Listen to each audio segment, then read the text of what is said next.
one reason and one reason alone this channel exists. It's because I, Oz, from the channel Mr. Super Oz, I wrote a 68-page graphic novel. Volume 1 of said graphic novel is called All Day Long, the story and the team, the Everlasting Survivors. If you follow the link in this video or any other, you'll be able to get yourself hats, shirts, posters, and most importantly, the story itself.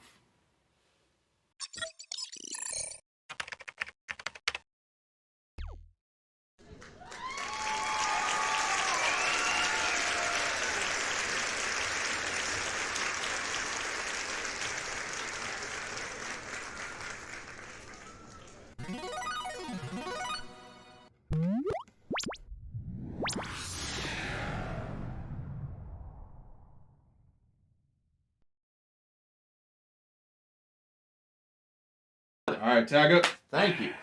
On March 21st of 2002, Smackdown begins with, it begins with, unfortunately, a talking segment because it's very 2002. It's very WWE, or what was WWE, what is now Alpha Entertainment Worldwide. Right. But when you have a roster with The Rock and Hulk Hogan, you're kind of going to start with promos. Yep. So, we hear Hogan's classic theme song. He comes out, he poses, we kill way too much time. But while the music's still playing, and then exactly Josiah's doing the gimmick, he gets interrupted by The Rock. Wait. Because they main evented that classic WrestleMania. the actual WrestleMania instead of being third from the top, because they main evented our WrestleMania. They were third from the top in real life. In real life, they were third from the top, but here they main evented. And that's legitimately why Stephanie picked both of them, because she wanted the opportunity to give fans SmackDown. Give that to fans on SmackDown. So both these guys are now baby faces. I mean, they were pretty much that was the case as of the real show and our version of it. Yep. But here in this segment where Rock interrupts Hogan posing, he puts over Hogan. He says, "Oh, we stole the show, but there was nobody else that could." But they're not just putting each other over. They end up introducing and putting over Edge, the Intercontinental Champion. Because in reality, Rocky's not long for this world, and Hogan's never going to be a guy that has longevity, because even 21 years ago... Oh my god, this was 21 years ago. He was already old. And so you have to use the star power of these folks to help establish the way things are going. Exactly. So, 2002 Edge is not... 2018 Edge? Well, I was going to say peak Edge is all I was going to say. But 2002 Edge is still good enough to feel... important and as though that he will be the flag bearer after these two men. Right.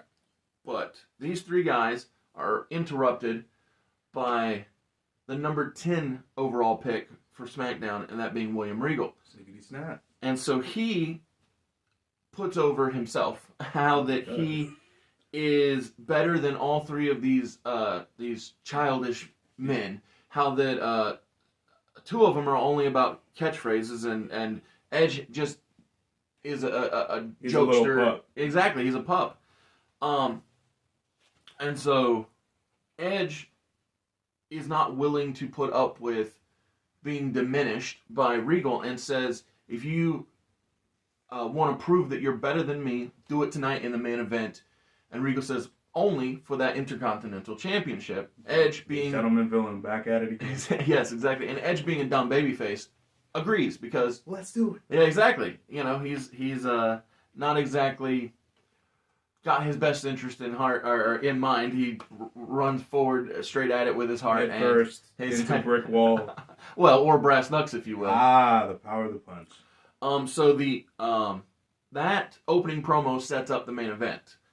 But the other big event that goes down tonight on SmackDown is so I'm actually inversing your booking unintentionally because I didn't know what your booking was. Yeah, you're good. So my IC title was set up in the first promo, but is the main event. But our Cruiserweight Tag Team titles are the opening contest of SmackDown, where the Cruiserweight Tag Team champions of Crash Holly and Spike Dudley defend against the reunited X Factor, which is X-Pac and Just Incredible.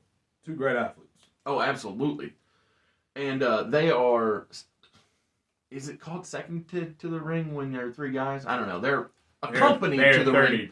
They're thirded, yes. But they're technically it was called seconded when the Young Bucks came out with Kenny, so I would say Okay, yes. okay, good, thanks. I just wasn't sure. But they're accompanied to the ring by the giant A-Train, Albert. The Hip Hop Hippo. Hip Hop Hippo, yeah. He's had a lot of gimmicks. Lord Tensai later on, and Sweet Tea as well. Giant Bernard. Matt Bloom comes to the ring with them. So the match itself runs just above 20 minutes. Cool. Spike, who is great at fighting from underneath, he phenomenal at that. He takes the brunt of the offense. Well, the defense really. He's like anytime X-Pac and Justin can, they cheat and cut off the ring, and they have him on their side. Classic tag team wrestling. That's a real Cornette classic. Exactly. As anybody who's ever seen Crash Holly knows, he is a big personality. Mm-hmm. And so he's over in that corner begging for the tag all the time. Finally, Spike gets that hot tag. People love it. Crash, he's smart enough that he knows that it's been 3-on-1 basically with Spike over in that corner. Mm-hmm. So his first thing is he ducks an attack from X-Pac. He drop kicks Justin off of the like his feet. Oh, the ring. Yeah, he baseball it bounces slides off the. And so now it's Crash versus X-Pac straight up. Just these two walls. I would have killed while Spike recovers on the outside and Albert, A-Train, whatever, Matt Bloom is checking on. Get up. Exactly. And so, so Crash is hitting a big bumping feed where he knocks down X-Pac, he comes up, he scoops down again. Exactly. But Spike, who is a glutton for punishment, begs for the tag. He's like, give it, and Crash, he's like, all right, screw it. He gives it to him, and we hit the Dudley Dog where Spike runs up the turnbuckle. And then kicks his legs. Exactly. And so X-Pac loses in the opening contest to Spike Dudley, 1, 2, 3. At this point, Justin and Albert, because he's still Albert, right. both try to attack Spike and Crash, but they run off. I'm about to say, and they're not stupid. They're smart baby faces, and so the heels are left in the ring, kind of looking foolish, while the faces are running off. But what I'm doing with this is establishing that not only are the tag teams good or important, but that so I never got rid of the WCW Cruiserweight weight limit, which was to 25 and below. Yeah. And so that's how I can justify Just Incredible, X-Pac, pretty much anybody that I want, because I can lie also. Yeah, they really worked hard to cut this weight. They are professional wrestlers. Exactly. Even better than regular wrestlers. I like that. And so with that's how that I keep that division strong. Cool. I did not book the entire show like Josiah did. That's why I said I felt inadequate when he was doing it. But what I did do was I booked the main event where Edge goes, actually, let me say 25 and 25, so put that together, 50 minutes. Yep. So after you take out commercials, we've got what? 25 minutes left to get. So in the middle, we got some good stuff, but a little bit in the middle, some stuff happened. Stuff in the middle, yeah. But the important thing in the main event, Edge looks like he's going to win at the at that 24-minute mark. He's got William Regal down in the middle of the ring. He's in the corner. He's like ready to go. Is this finisher the spear at the time? Well, he's definitely going to go. He's going to go for a spear. Okay, exactly. And so he's just sitting there bouncing like, you think you know me? You think you know me? And so as Regal begins to get up, we have the guy that I've long called throughout this series the Extreme Technician. My man. Pop up and or not up but come out to the ringside area and converse with the referee so that he doesn't see that when Regal gets up, he's wearing the brass knuckles, and when Edge runs at him, he powers of the punch. Immediately upon Edge going down and Regal placing the brass knucks back in his trunks, Lance Storm gets off the apron and Regal gets the 1, 2, 3, and they walk off, closing out the show together. Because Love that. I basically treat Lance Storm as William Regal's apprentice throughout the duration, because they are two very befitting characters. Yeah. Yes. Good and stuff. so that is the first iteration of... Actually, I probably should have put in that middle segment something to do with Stephanie and a teaser for the fact that Triple H will be there. So we'll say that those two events occurred. Yeah.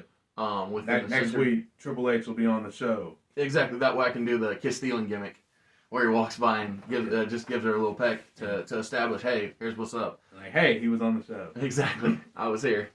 But yeah, so that means with the conclusion of my first SmackDown,